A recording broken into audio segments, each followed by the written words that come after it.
첫째, 어르신께 딱 맞는 자전거 고르기 꼼꼼하게 살펴야 합니다.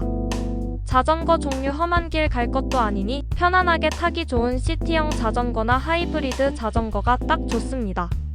안장이 푹신하고 허리를 많이 숙이지 않아도 되는 걸로 고르세요. 마치 오랜 친구처럼 편안해야 합니다. 프레임 다리 힘이 예전 같지 않으니 프레임이 낮아서 오르내리기 쉬운 걸로 택해야 합니다. 괜히 낑낑대다 넘어지면 큰일 납니다. 마치 낮은 징검다리처럼 안전해야 합니다. 기어 오르막길도 평지처럼 술술 나갈 수 있도록 기어가 여러 단 있는 것이 좋습니다. 처음에는 낮은 기어부터 차근차근 사용하시면 됩니다.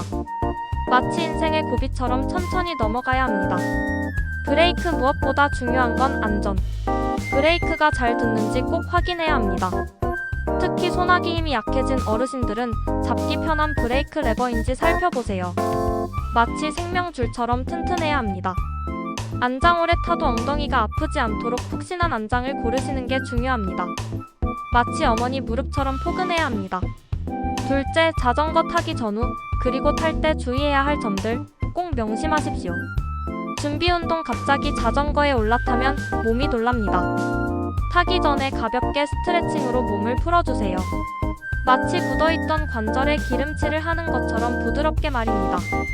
보호장비 헬멧은 절대 필수. 혹시 모를 사고에 대비해야 합니다. 무릎이나 팔꿈치 보호대도 착용하면 더 안전하겠죠. 마치 든든한 갑옷처럼 몸을 보호해야 합니다. 무리하지 않기 처음부터 너무 멀리, 너무 오래 타려고 하지 마세요. 천천히 조금씩 늘려가는 것이 중요합니다. 마치 어린아이 걸음마처럼 조심스럽게 시작해야 합니다. 주변 살피기 항상 주변을 잘 살피고 안전하게 운전해야 합니다.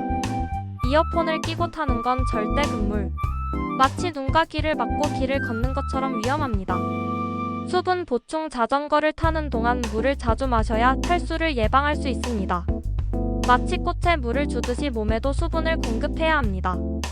셋째, 자전거가 우리 몸과 마음에 주는 놀라운 효능들 이루 말할 수 없습니다. 신체적 유익, 심혈관 질환 예방, 근력 강화, 균형 감각 향상, 체중 관리 등 이루 헤아릴 수 없이 많은 이점이 있습니다. 마치 온몸의 엔진을 다시 힘차게 돌리는 것과 같습니다. 정신적 유익, 맑은 공기를 마시며 페달을 밟다 보면 스트레스도 풀리고 기분도 좋아집니다. 우울증 예방에도 효과적이며 인지 능력 향상에도 도움을 줍니다. 마치 묵은 감정을 바람에 날려보내는 것처럼 시원합니다. 넷째, 자전거 탈 때 꼭 챙겨야 할 것들 잊지 마세요. 물 탈수 예방을 위해 꼭 챙기세요. 간단한 간식, 혹시 배고플 때를 대비해서 견과류나 과일 등을 챙기면 좋습니다. 휴대폰 긴급 상황 발생 시 연락 수단이 됩니다. 약, 평소 복용하는 약이 있다면 반드시 챙기세요. 간단한 공구, 펑크 등 간단한 고장에 대비해서 휴대하면 좋습니다. 마지막으로 이런 경우에는 자전거를 타면 안 됩니다. 꼭 기억하세요. 몸 상태가 좋지 않을 때, 감기나 몸살 등으로 몸이 불편할 때는 쉬는 것이 우선입니다. 어지럼증이나 균형 감각에 문제가 있을 때 넘어질 위험이 있으니 자전거 타는 것을 피해야 합니다. 의사의 진단에 따라 운동을 삼가야 할 경우 반드시 의사의 지시를 따라야 합니다. 마치 빨간불이 켜졌을 때는 멈춰야 하는 것처럼 몸의 신호에 귀 기울여야 합니다. 어르신, 자전거는 참 좋은 운동입니다.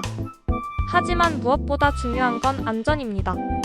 오늘 제가 말씀드린 내용들을 꼭 기억하시고 항상 건강하고 즐거운 자전거 라이딩 즐기시길 바랍니다.